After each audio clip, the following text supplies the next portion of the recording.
Hello and welcome back to Supposedly Fun. My name is Greg, and this here is Teddy, my new dog, who people really enjoyed seeing in my last Friday Reads video, so I figured I would try to get him involved again this week. He's a little low for both of us to be in the frame, but as long as he's sitting like this, it's fine. I did finish 2 books this week. I've already started one other, and I'm trying to decide what my next audiobook is going to be. We'll talk about that when we get to the actual Friday Reads portion of the video. If you would like to jump to that, there will be a timestamp in the description box down below. But first, let's talk about Teddy, since people seem to really love updates, and I love talking about him. He has had a bit of a rough week, so I don't know if people remember, but when we first got him, a vet had found that one of his front teeth was fractured. Ultimately, a vet looked at it and they determined that it was going to have to be extracted. Basically, if he had gotten to a vet within the first few days of that fracture occurring, they most likely would have been able to fix it, but enough time had elapsed that the best thing to do would just be to take the tooth out. So he had that extraction done yesterday as I am filming this. I'm actually filming this on Friday instead of Thursday, which I have been doing a bit lately. So obviously Thursday was a bit of a busy day since he had that extraction done. He has been recovering like a champ. Haven't you, Teddy? Haven't you? And just doing really great. So he was a little groggy when we got home yesterday, but immediately started wanting to fetch, and it's his favorite thing. And I want him to have fun, but I really want him to be careful of that tooth. So we didn't do a whole lot of fetch, and then today even he really wants to just dive right back into it, and we've tried to make him keep it a little slow. But so he's doing well. He's doing great. Of course, I feel a little bad that he had to lose a tooth, especially one of the ones that will be a little more visible. I don't think it will be that noticeable, hopefully. He's still very handsome, so but he's doing well, and I wanted to share that. And he has been loving snuggles while he does recover. He's been taking his pills like a champ after the procedure.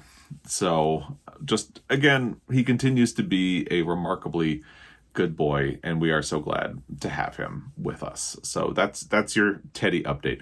Not a whole lot has gone on in the book world. What's up? Hi. Just like Jamie, he loves making sure our beards are perfectly groomed. It's really cute. He actually does have a lot of Guinness in his personality. He also has a lot of Jamie in his personality, and yet there's a lot that's also just pure Teddy. So he's a really sweet boy. And I forgot what I had been starting to say. Oh, not a lot has gone on in the bookish world this week. We're sort of in a lull right now. I think people are starting to get ready to release their best books of the year lists. That should be coming. I did see Publishers Weekly release theirs. I'm hoping to film a video about that because that's a fun one that I follow. And I'm waiting for the New York Times 100 Notable list. That should be coming soon. Are you over me at this point? Do you want to sit down? Do you want me to put you down? And the National Book Award will be coming on November 15th, so that's coming as well. And I think the same week we'll be getting the finalists for the Carnegie Medal, which will be coming up soon. So there are a lot of bookish things coming, but we're kind of in a lull before all of those things really get going. Right, Teddy? There's a lot coming, but not much happening right now. So the only big thing that really happened this week is that if you are someone who uses Scribd or Scribed, some people say Scribed, I say Scribd, like Joel and I are, you may have noticed that they changed their app this week. So they started doing 2 different things. The usual Scribd service is now on an app called Everand. If you have Scribd, they just updated the app and changed the name.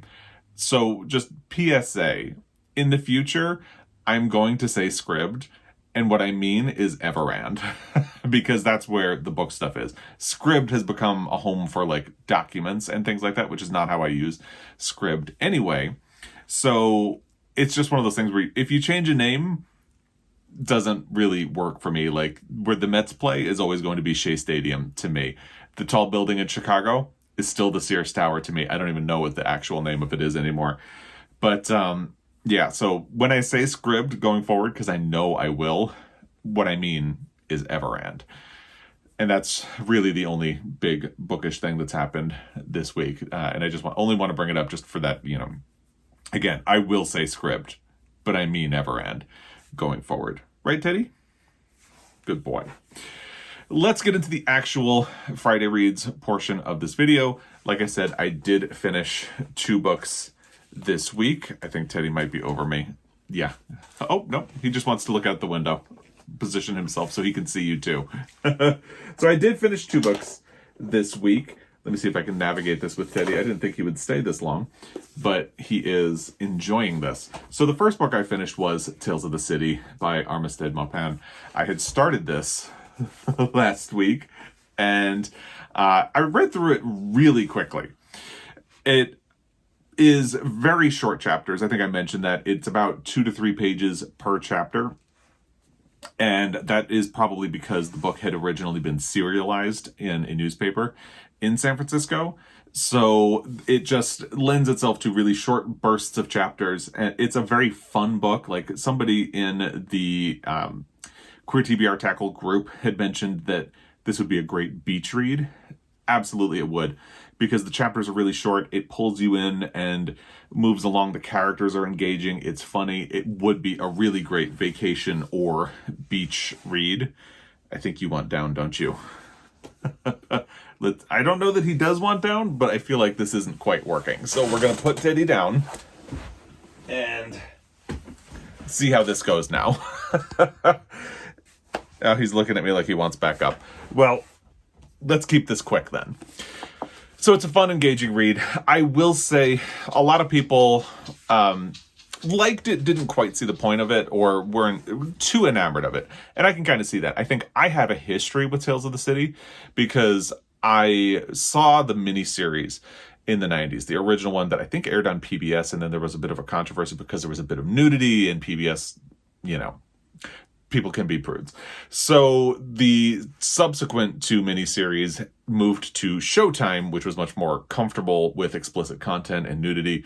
And then it took a long time for them to revisit the series, which they eventually did on Netflix, which... My weird thing about the new Netflix series is that, one, it kind of felt like it was trying a little too hard. And the series, they do get very silly, so I'm not going to complain about that. But the newer one did feel a little bit like it tried too hard. But here's the weird thing. It is set in the modern day, like the present. However, it has all of the characters from the original miniseries. But they've aged as if the original miniseries took place when it actually aired, which is the 90s. And that's not how it works. It was set in the 70s. So all of these actors should have been 20 years older. It just, that kind of bothered me. But anyway, that's just the history of the miniseries. I had followed all of those miniseries, so I had a big association with this. I'd seen all of them multiple times, in fact. So even though I had never read the book, I was extremely familiar with Tales of the City and the storyline and these characters. So finally picking up the book felt like visiting with an old friend in a way. I was familiar with all of the beats, all of the characters. The adaptation for the first miniseries, at least, is remarkably true to the book. I think the only real significant difference is in the characterization of Norman Neil Williams, who here is really, he's never really described as creepy.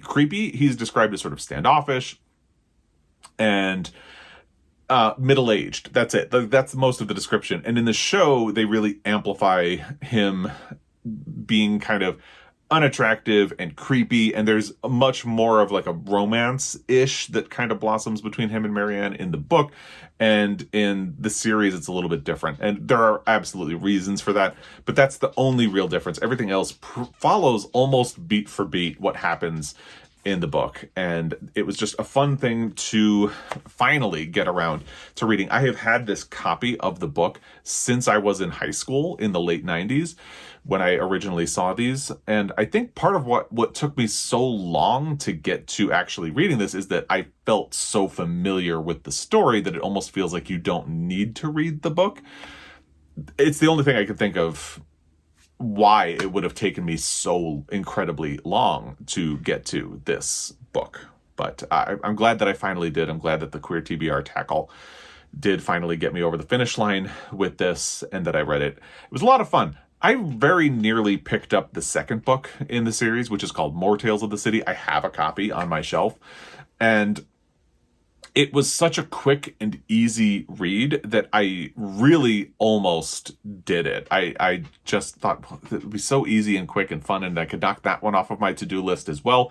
But I didn't do it. I picked up a different book instead. I might still pick up More Tales of the City. I don't think I have any of the other ones. I have More Tales of the City, and then I jumped ahead. So the really weird thing about this as well is that I'll tell you what this book is about in a moment if you don't know. So this is a series of like 9 or 10 different books, and I hadn't read the original books in the series. I picked up much later. I think he published a book called Michael Tolliver Lives about 10 or 13 years ago, and I read that one. And then he wrote another book called Marianne in Autumn, and I read that one. So I read much later books in the series that approached, the present day, and not the original. So this is where I finally went back. So if you are unfamiliar with Tales of the City, you've probably been waiting for me to tell you what it is. I apologize. Basically, it was originally published in serial form in, I believe it was the San Francisco Chronicle. I did look it up. And by the time it was finishing, people in San Francisco were obsessed and really wanted to know what was happening. It was a big cultural zeitgeist moment in San Francisco, which is also why I went to high school in San Francisco. So that's why the miniseries were so popular there at the time. And there is an element where if you know San Francisco, and I was living in San Francisco about 20 years after this was written, so there were still elements of the things that it skewers. It's really an of the moment book, but it can also be timeless and adapted to other places. So the sort of inciting incident is that you have this woman, Mary Ann Singleton, who is in San Francisco on vacation from Cleveland, Ohio, and decides to stay. And when she decides to stay, she looks for an apartment, and she finds this house, 28 Barbary Lane, where the landlord is a woman named Anna Madrigal, and there are other tenants in there who become the characters in the framework of the entire series. And that's that's the basic premise of it. There are some melodramatic things that happen. It is very honest in its depiction of homosexuality and sex and drug use and things like that. And that is kind of refreshing. You have this character, Michael Tolliver, who is very funny. His nickname is Mouse.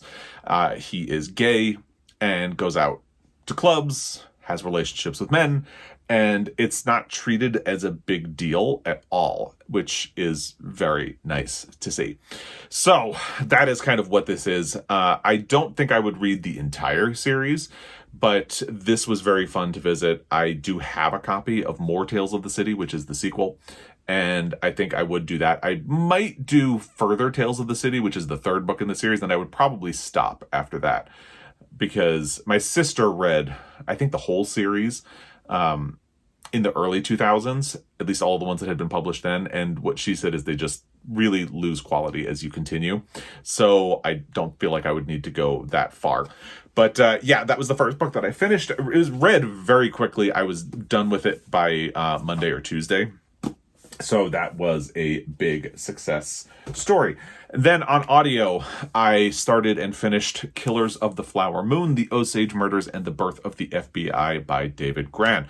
I had been wanting to read this book for a while, and then when they announced that the movie was coming, I wanted to time reading it to when the movie came out. The movie is now out, so it actually kind of worked perfectly because I was on a hold list for months for the audio of this book, and I listened to it, and it was very good. I think it did get a little overhyped. My mother-in-law in particular was so excited for me to read it and just kept asking for updates about where I was at in it and things like that, and that did hype it a little. And so I think there was a little bit of suffering from that. It's all an interesting story. So basically, The Osage were moved off of their land, as happened to many Native people, all Native people in the United States. And they were settled on land in Oklahoma that turned out to have oil. And the way the law was structured, no one could purchase the land away from them. So basically, if you were a white person and you wanted access to the oil, you had to pay exorbitant prices to the Osage people who owned the land for the right to drill oil on their land. So the Osage became extremely wealthy. And again, because of the way the land had been given to them, you couldn't purchase it. The only way you could really get that land is through inheritance. So there began to be murders of Osage people. And the book has sort of 3 sections. The first one is an overview of a particular family that is sort of at the center of the crimes that happened. You have this woman named Molly Burkhart, who's a member of the Osage, and her sisters and family are systematically killed off, so that she ends up being sort of all of their inheritance comes to her. And then there are some wonders if she's going to be next. So that is sort of the center of the first section. And then the second section is a little bit about the investigation by the FBI, which was really trying to get off the ground. And Tom White, who was the investigator who was sort of in charge of it, and all of the ways he looks into it, what he finds, the trial, and a little bit about what happens. And then the third part is a little bit more about David Grann taking center stage, and his own research and what he found, because the story is actually a lot larger than what Tom White and the FBI had found at the time. And it's very sobering and awful in a lot of ways. Very interesting story. I'm really glad that I read it, and I'm looking forward to the movie. The movie, I believe, originally was going to have Tom White as the protagonist, and then they restructured it so that it would center a little bit more on the Osage people. And I haven't seen it, so I can't really say what that does to the story. I don't think it will really do anything, since that is the center of the story anyway. So it's, taking attention away from the investigator and moving it to the family at the center, and the person who was the primary victim of the cases that are mentioned the most. I think that would be a very interesting way of framing it, and it does feel a little bit like, I feel like David Grann is looking at this as the inciting incident for what became the FBI. And the movie is sort of, I don't know how much it includes about that, but it is centering the story on the Osage and what happened to them a little bit more, which feels appropriate to me. But we'll have to see what happens when I actually see the movie, which is going to be difficult because it's like a 3.5-hour movie. So yeah, that will be coming hopefully soon. What have I been doing since I finished those books? Well, I finished Killers of the Flower Moon yesterday, and I have not decided what my next audiobook is going to be. I'm sort of overwhelmed with choices and what I want to read. I had been thinking, because I have access to the audio of The Heaven and Earth Grocery Store by James McBride, I had thought that I might do that as my next audio, but I'm also starting to think, I listened to Deacon King Kong on audio, and I think that had so many different storylines that it felt a little muddy to me. And I'm wondering if picking up the physical book, which I have, it's like right here on my shelf. Teddy's asleep in the bed, so I didn't want to pull anything off of the shelves. And then he got up right before I filmed, so I just put him in my lap. But you don't need to know that. But anyway, I didn't pull books because I didn't want to wake him, and then he woke up anyway. But so I was thinking, if I pick up the physical book, maybe that would get around some of that problem, like the storyline feeling muddy because it has so many characters and stories happening all at once. So I think that's what I might try. I also have access to the audio of The Vaster Wilds, which is also on my shelf, but not in my hands. I don't know. I haven't decided what my next audio is going to be, and I wanted to decide today, but I'm kind of overwhelmed with option and possibility, so I'm going to see what I ultimately decide to do. In terms of book, instead of picking up more Tales of the City, I picked up Maurice, or Maurice if you're in the UK, by E.M. Forster. This is the book for this month for the E.M. Forster read-along. Information about that and the Queer TBR tackle will be in the description box down below. Basically, we have been reading E.M. Forster books all year. I kind of lost the plot a little bit, so this year I only managed to read Where Angels Fear to Tread, A Room with a View, and now Maurice, or Morris, if you are in the UK. This is one of my favorite books of all time. could be my favorite book of all time. I'm only about 50 pages into my reread of it. I think it's just a book that really meant a lot to me at the time that I found it. It was written in 1913 or 14 and was not actually published until 1971 because it could not be published until after E.M. Forster passed away. And part of that has to do with the fact that he did not want to condemn Maurice for being homosexual. And it's something revolutionary that shouldn't be revolutionary. But I really liked the book when I first read it, as I was thinking of coming out, of sort of tiptoeing my way out the closet door. And I read this book at that time, and it meant a lot to me at that point. So it'll be interesting to see how it lands with me this time. So that's what I'm reading in physical book form, and I don't know where I'm going to go next. If I don't do Heaven and Earth Grocery Store on audio, I really think picking up the print book might help me get around that feeling of like having so many different story elements. So I think the physical book would be helpful. So once I finish Maurice, or Morris, if you're in the UK, I might jump to that. I have not decided what my next audio is going to be. I guess Killers of the Flower Moon is sort of like a nod to Nonfiction November. And November is also Native American Heritage Month. So Killers of the Flower Moon, it's written by a white person, but it has that element of Native history. But I've been thinking about A Council of Dolls, something that I could read this month that would honor that. I don't know. My plans are all up in the air, and I'm trying to figure out what I'm feeling like and where things are going to land. But that is also something that I had been thinking about. So I would love to hear what you've been up to this week, what you've been reading, loving, all of that stuff. Thank you for the well wishes for Teddy from last week. I was so glad everybody enjoyed seeing him in a video, and I'm glad you got to see him in a video again this week. And I think that's about everything for this Friday Reads. You can stay tuned for my Interpreter of Maladies Pulitzer deep dive. That should be coming. I've been working on the post, so hopefully I'll be able to film it soon. Joel and I will be working on our reading wrap-up for October. Like I said, Publishers Weekly released their best books of the year. I want to film a video about that. And the long list for the Carnegie Medal, I'm going to be working on that. So lots to do, not much time to film. But all of those things should be coming, so stay tuned for that. Let me know what you've been up to in the comment section down below. If you have thoughts on anything I've said, let me know that as well. As always, I really appreciate your time, and I will be back. Until next time, happy reading.